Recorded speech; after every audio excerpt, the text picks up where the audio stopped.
Hi, I'm Dr. Joe DeMarco, chiropractor and owner of OcraMed Health, and today we're going to be talking about the adductor muscles of the leg. Now, the adductor muscles are the muscles on the inside of the thigh that are used to squeeze your knees together. And these muscles can become very tight. Oftentimes, they're not really worked on a lot as far as flexibility or mobility, and they're muscles that can just become tight over a period of time. It can lead to, because of the anatomy, it can lead to inside knee pain. It can lead to groin pain, such as a pulled groin muscle, and it can lead to low back pain. So I'm going to go over some techniques on how to roll and stretch out the adductor muscles. But first, let's take a look at the adductor muscles in the anatomy and see what we're dealing with. Okay, so the first adductor muscle we're going to look at is called the pectineus. It's actually the highest of the adductor muscles. It's located at the top of the inner thigh. And the pectineus flexes and adducts the thigh at the hip. And it's commonly the source of pain in what's commonly thought of as groin injuries. The next adductor muscle is called the adductor longus. The adductor longus is responsible for adduction, flexion, and rotation of the thigh at the hip. In between the pectineus and the adductor longus is what's called the adductor brevis. It adducts, flexes, and medially rotates the hip. The largest adductor muscle, as we look at here, is called the adductor magnus. It actually helps in hip extension. However, its primary function is adduction and medial rotation of the thigh at the hip joint. And finally, we're looking at the gracilis muscle, which is a very long muscle that runs all the way down, and its action is to adduct as well as medially rotate the thigh at the hip joint. It also flexes the leg at the knee joint because of its attachment as it crosses over the knee joint. All right, so we're going to start with some rolling of the adductor muscles, and then we'll move to some stretching. As always, before you're doing any type of fascia release work, stretching, anything like this, warm up good, get on the treadmill, the bike, run around a little bit, get some blood flowing. This isn't stuff we do first thing in the morning when you just roll out of bed and the blood flow is low and the muscles are tight. You never want to do this cold. So warm up good. And the first thing we always do, I like to do the fascia release, the rolling, and that type of work first, and then we follow that with the stretches. So rolling the adductors is not the easiest thing in the world. They're in an awkward position being on the inside of the thigh. How do you get the roller on them? It's a difficult area. I prefer putting the roller up on like a table or a bench. You can do it on the ground and try to get flat on your stomach and put the leg out to the side.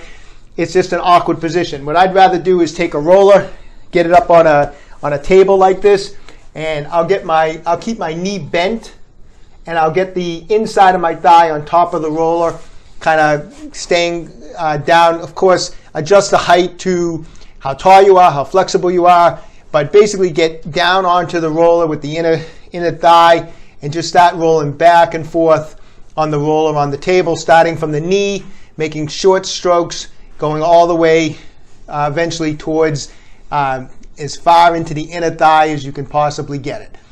So go right into from the knee all the way deep into the groin area. As you saw, the pectineus sits way deep in that groin area. So if you need to get all the way deep into that area, and just spend some time, a few minutes back and forth, short strokes from the knee, working all the way into the groin area. A couple different, you can make some slight turns with the roller and get some different angles in there. Turn it couple different ways. And just spend just a few minutes rolling those adductor muscles, and then of course you'll switch and get to the other leg. Now, after we get done with the roller, we want to get into that tissue a little bit deeper. So we're going to start with a massage ball. In this particular case, today we're going to use a Tai Chi ball from OcraMed Health. The texture on these balls get deep into the fascia. They're going to break up any fascial restrictions or adhesions that you have in there. If you have something similar, great. If you need a Tai Chi ball, go to my website, www.ocramedhealth.com. So if you're dealing with a padded table such as this, what I would recommend doing is taking just a big textbook and putting the textbook up there so you get a little something firm to put the Tai Chi ball on. If you're on a firm table, you won't need the book, but I'm going to put the ball on top of the book so that it won't press into the foam of this table.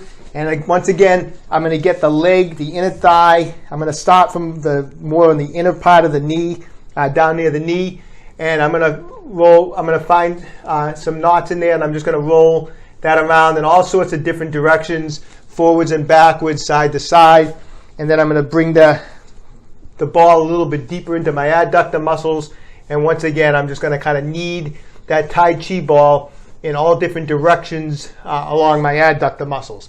And I'm going to try to hit, from the knee to my groin area is quite a decent length, so I'm going to probably do 6, 7, 8, 9 spots, trying to hit some of those different adductor muscles that I showed you, working deeper and deeper towards the groin area. And I'm just going to get that ball in there, and every time I find a spot, I'm just going to roll it forwards and backwards, side to side, diagonally, spending probably about 30 seconds to 40 seconds on each area. And I'm just going to start from the knee, working all the way down. If you happen to find a particular area that feels like a knot, spend a little extra time on it, focus on any specific knots that you find. If you don't have any specific knots, you're just dealing with general tightness, then as I said, you're just going to find multiple areas from the knee towards the groin area where you spend a few minutes rolling. After the foam roll, you spend a few minutes rolling with the Tai Chi ball. Gauge your pressure. The adductor muscles can be sensitive. They can be a little uncomfortable to roll, and the Tai Chi ball gets in pretty deep. So gauge your pressure on how much pressure you put on the Tai Chi ball. At the beginning, you may want to just keep very little weight put very little bit of the weight of your leg onto that Tai Chi ball until you get used to it, and then you can put more and more of the weight of your leg down onto that Tai Chi ball and dig out those fascial adhesions. Okay, so what are we going to do now? We're going to move on to some stretches for the adductor muscles. Okay, while we're down on the ground on our exercise mat and we're about to start some stretching, let me show you one other little rolling technique you can use for the adductor muscles. Probably if you're at the gym, because you're going to need 2 rollers for this, and most people don't have 2 rollers at their house, but if you're at your gym and the gym has a couple rollers, this is a great little technique you can use before you do some stretching also, is get on each side of the rollers, open them up as wide as you can towards the knees like this, and then what you do is just put your hands down on each side and just kind of roll, or you can put them in the middle, roll back and forth on each roller on your adductor muscles. And as you do this, you're going to notice the rollers slowly from the knees are going to close up towards the groin area as you do this. And as you can see, the more I roll side to side, the rollers are getting closer and closer and closer together. And I'm going to keep doing it until they get right up into that pectineus muscle up near the groin area, at which point they come together, and then you can open them back up. So that's a great technique, actually. You can actually start at your knees. By the time you're done rolling side to side, both rollers are up near that pectineus muscle. I'll do that, like, say, 2-3 times, just rolling them out like that. So that's a good little technique. Give that a try if you've got a couple rollers that you can kind of play around with. All right, so we did the rolling on the using a table. We used the roller, we used the Tai Chi ball. If we have a couple rollers, we just did that little rolling technique.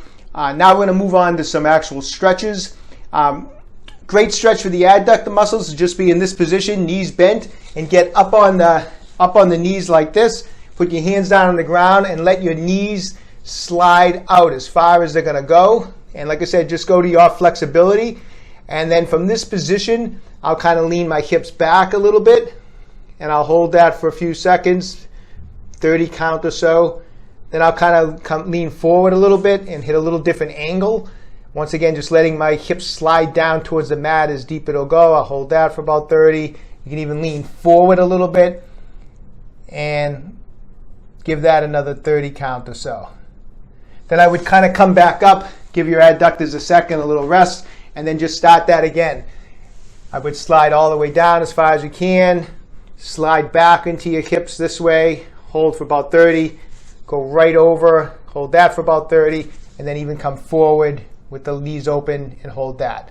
And I would do that like 3 times, just working different angles and stretching those adductors with that stretch.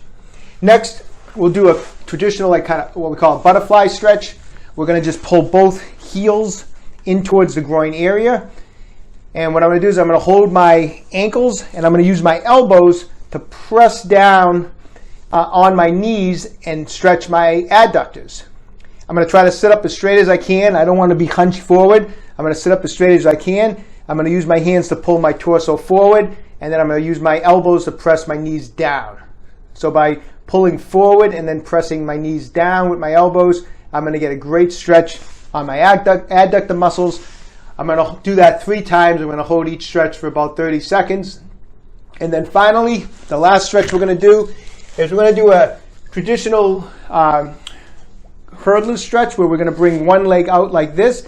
However, to get this adductor in here, what we're going to do is I'm going to stretch forward, and as I do, I'm going to take my arm and I'm going to come right across, and then I'm going to use my other arm to keep pressing. So I'm going to apply outward pressure on my knee as I do that, a nice big hurdler stretch this way. So I'm going to come down like I'm doing a big stretch, hurdler stretch, and I'm going to press this way. And I'm going to hold that for 30 seconds, pushing that knee out to the side. I'm feeling that right across my adductors. I'm going to hold that for 30. I'm going to do it 3 times on that side.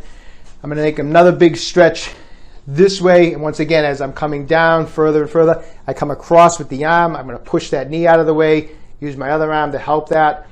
And I'm going to get a big stretch this way. So I'm getting a big stretch through here, which is stretching other muscles also. But by applying the outward pressure, I really feel that along my adductors from my groin all the way down the thigh and the inside of the thigh. So those are the 3 stretches. Give them a try. If you have tight adductors, it's a great way. Keep at them. You want to prevent injuries. Tight adductors can lead to a number of problems, and they can all be prevented with those simple techniques. So these are the little things that we look at OcraMed Health when you sign up for our 90-day fitness programs. We want to build lean muscle without the bulk, but we also don't want you to get hurt. We want you to stay injury-free. So when we're determining what fitness level you're at when you're starting our program, we also want to know, do you have injuries? Do you have mobility issues that we need to work on? We want to fix those things so that you can train and, like I said, be injury-free. So if you're interested in a 90-day program, just go to my website, www.ocramedhealth.com, and sign up now. Also available on my site is the Accommodation Avoidance System. It's my ebook. It goes over how to train heavy and avoid training plateaus. If you're enjoying these videos, please subscribe to my channel, OcraMed Health on YouTube. For questions on exercises or injuries, just leave a comment in the comment section below. I always get back to everyone who writes in. And don't forget, OcraMed Health is here to keep you fit forever.